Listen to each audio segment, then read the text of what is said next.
मला असं वाटत होतं इतके दिवस मी ना आकाशात कुठेतरी कुठेतरी भरकटतोय. अदांतर, अलगद, दिशाहीन. पण तू माझा हात तुझ्या हातात धरलास आणि मला मला दिशा मिळाली. माझ्या मूक संवेदनांचा तू तू आवाज झालीस. तुला प्रश्न पडला होता ना मी इथे तुला का घेऊन आलं.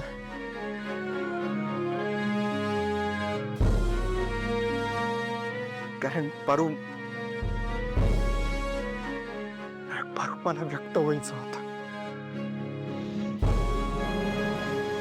त्यासाठी त्यासाठी मी जगातलं कुठलंही ठिकाण निवडू शकलो असतो.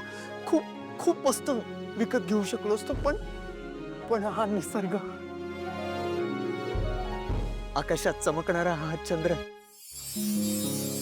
त्याच्या भोवती ह्या लुकलुकणाऱ्या चांदण्या, या नदीचं निर्मळ पाणी शुद्ध आहे, पवित्र आहे, निर्मळ आहे. आणि तितकंच निखळ निखळ निर्मळ आहे माझं तुझ्यावरचं प्रेम.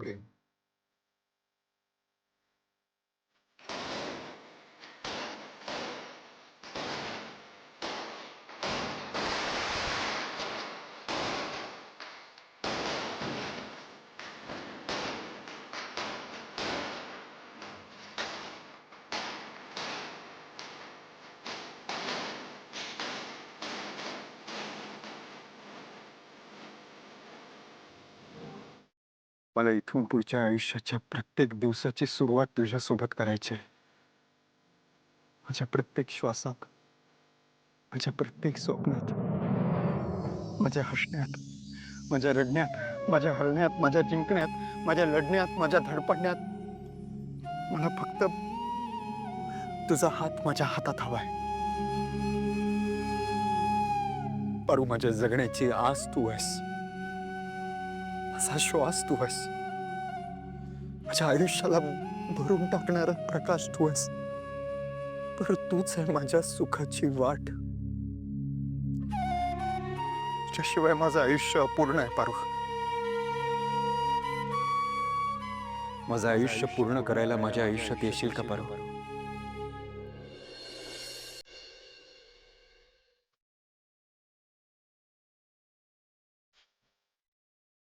पारू, आज हा आदित्य किर्लोस्कर पूर्ण शुद्धीत निसर्गाच्या साक्षीनं माझ्या मनातला आवाज ओळखून तुला मनापासून विचारतोय,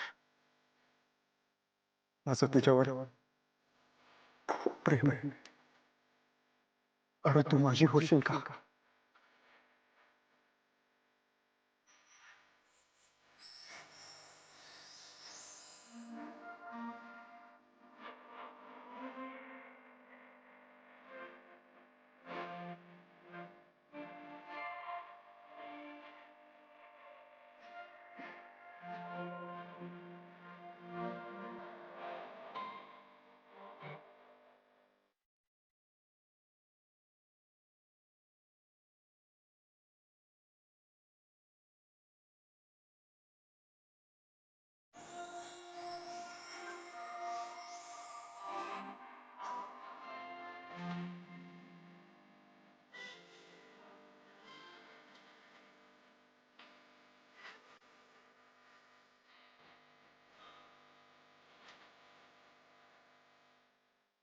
वय आदित्य सर.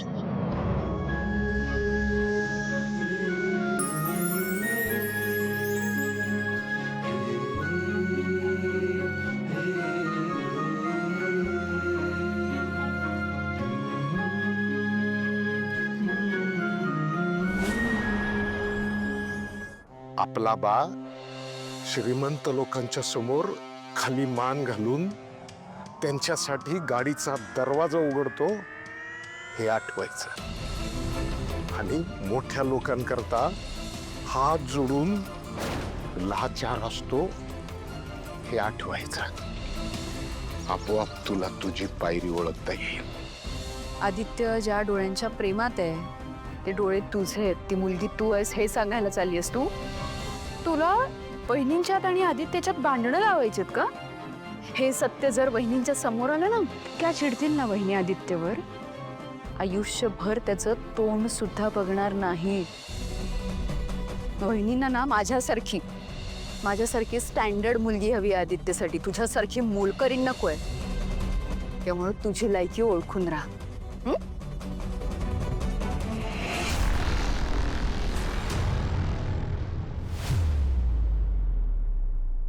काय झालं पारू? काय झालं? आदित्य सर, यो अंधार तुम्ही आणि मी एकत्र आल्यावर आपल्या आयुष्यात असाच अंधार होणार आहे सर.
मी स्वप्नात सुद्धा विचार केला नाही आभाळ व्हायचा, कारण मला माहित आहे ते माझ्या नशिबातच नाही. आदित्य सर, मी काय देऊ शकणार आहे तुम्हाला? माझ्याकडे काय आहे तुम्हाला द्यायला? ज्या क्षणी तुम्ही माझा हात घेऊन जगासमोर जाल ना, तेव्हा समजत जग या पारूला स्वार्थी समजत. समजे लोक म्हणतील की एका मोलकरणीनं तिच्या मालकाला फसवलं. आदित्य सर, हेच खरं आहे की मी तुमच्या योग्यतेची नाही. ना शिक्षण, ना रंगरूप, ना मोठ्या माणसांमध्ये उठबस. सर देवी यांच्या बी लई अपेक्षा आहेत तुमच्या होणाऱ्या बायकोकडनं, त्यांच्या सुनेकडनं. आणि त्यांच्या अपेक्षेमध्ये मी कुठं बी बसत नाही. आज इकडं मी तुमच्यासोबत जे क्षण सुखाचे घालवले आहेत ना, ते आयुष्यभर मी माझ्या मनाच्या पेटीत जपून ठेवी. पण माझी विनंती आहे सर तुम्हाला, तुम्ही हे समजा आत्ताच्या आत्ता या क्षणी हिताच विसरून जा. आदित्य सर, तुम्ही आणि मी मिळून जे सपान बघतोय ना, ते फक्त दिसायला सुंदर आहे, पण वास्तवात त्यात नुसता अंधार आहे. नुसता अंधार.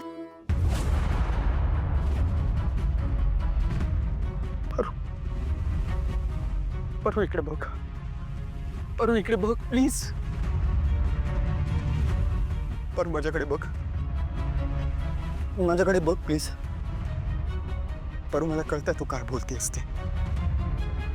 म्हणजे तुला काय वाटतं का मी या गोष्टीचा विचार केला नाहीये का? मी केलाय विचार. आणि आता मी जे काय म्हणतोय ना ते नीट ऐक. जग काय म्हणते आहे यापेक्षा तुला आणि मला काय वाटतंय हे जास्त महत्वाचं आहे.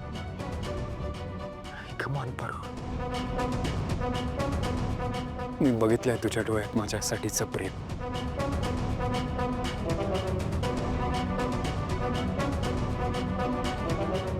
नाही माझं तुमच्यावर प्रेम. पारू, बघ पारू, माझ्या आयुष्याचा कंट्रोल तू आहेस. तू आहेस तर माझं आयुष्य स्थिर आहे. प्लीज माझ्यावर विश्वास ठेव पारू. अरे प्रेमावर विश्वास ठेव पारू. इतिहास साक्षीला आहे.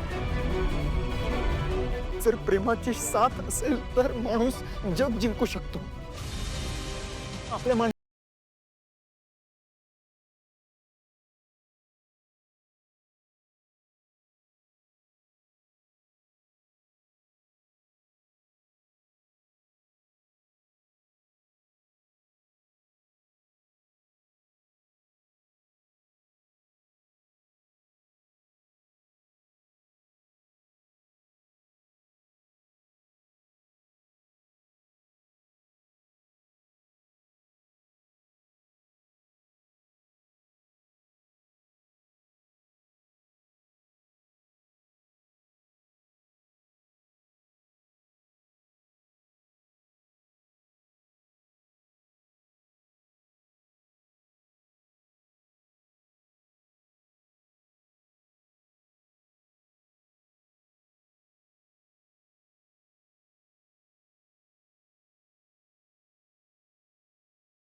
मला समज पटतंय तुमचं,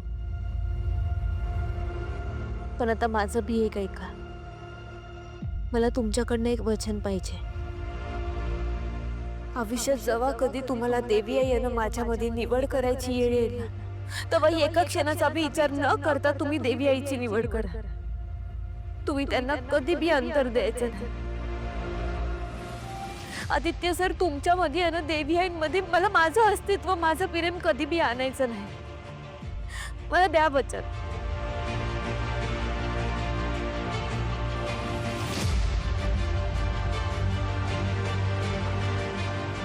दिलं वचन.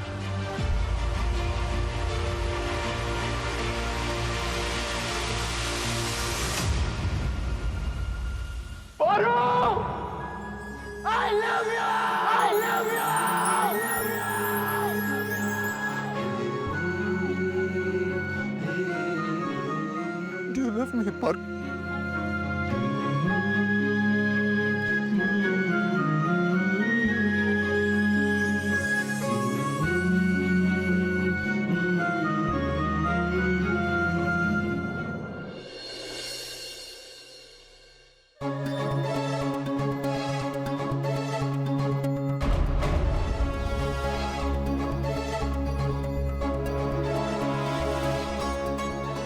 श्रीकांत, अरे आजची मीटिंग तर दुपारीच संपली आहे. त्यानंतर तू कुठल्या तरी कामासाठी बाहेर जाणार होता. पण किती वाजले अरे, आत्ता घरी यायला पाहिजे होतं त्यांनी. या दिशा प्रकरणानंतर ना मला काळजी वाटते रे त्याची. त्यांनी स्वतःची काळजी घ्यायला नको का? अहिल्या, दुसऱ्या कुठल्या तरी कामात अडकला असेल तो, आणि हे बघ तो व्यवस्थित काळजी घेतोय स्वतःची. तू नको टेन्शन घेऊस.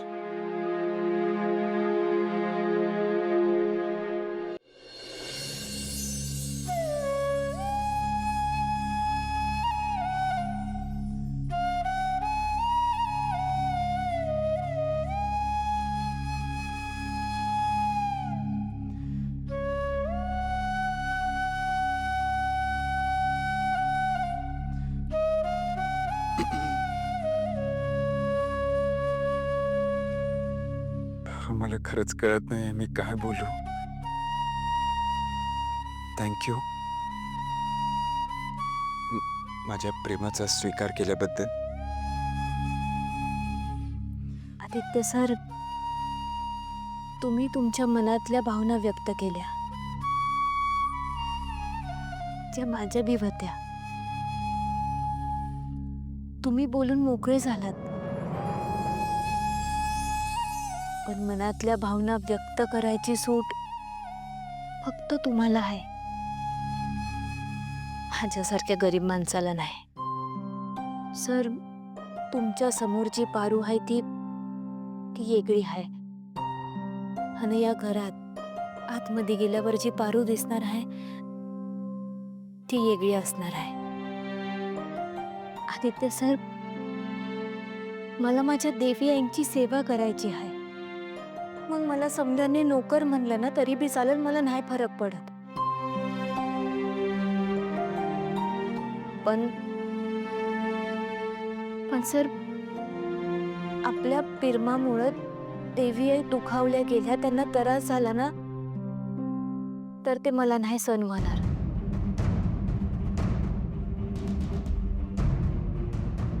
ठीक आहे, मग असं असेल तर मग काही झालंच नाही ना आता.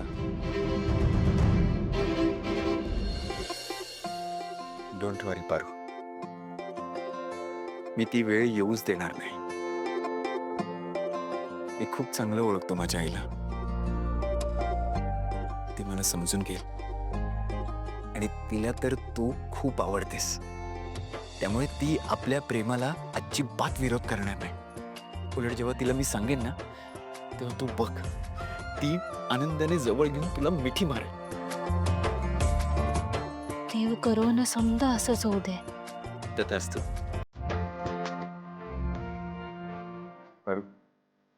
मी योग्य वेळ बघून आईला आपल्याबद्दल सांगतो. मला विश्वास आहे तुमच्यावर, तुम्ही समजा नीट कराल. पण हा, ह्या गेटच्या आतमध्ये गेल्यावर मी पारू आणि तुम्ही आदित्य सर आहात, एवढं मात्र लक्षात ठेवा प्लीज.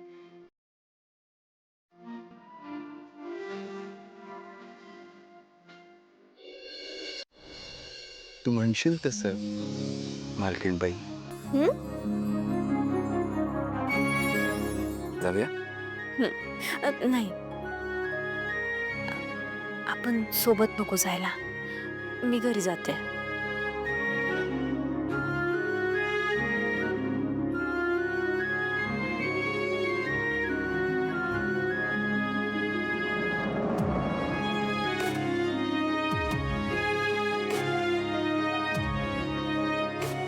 काय म्हणता, कसं आहे?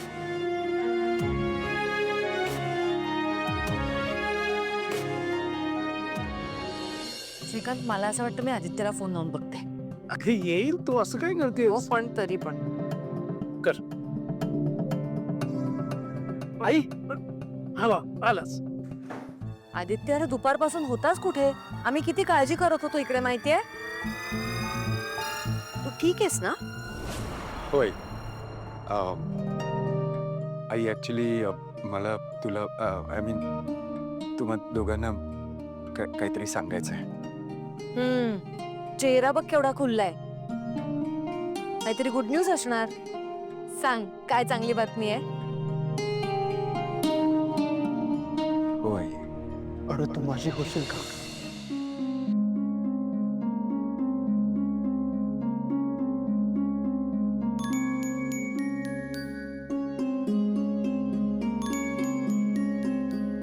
तू हे आदित्य सर.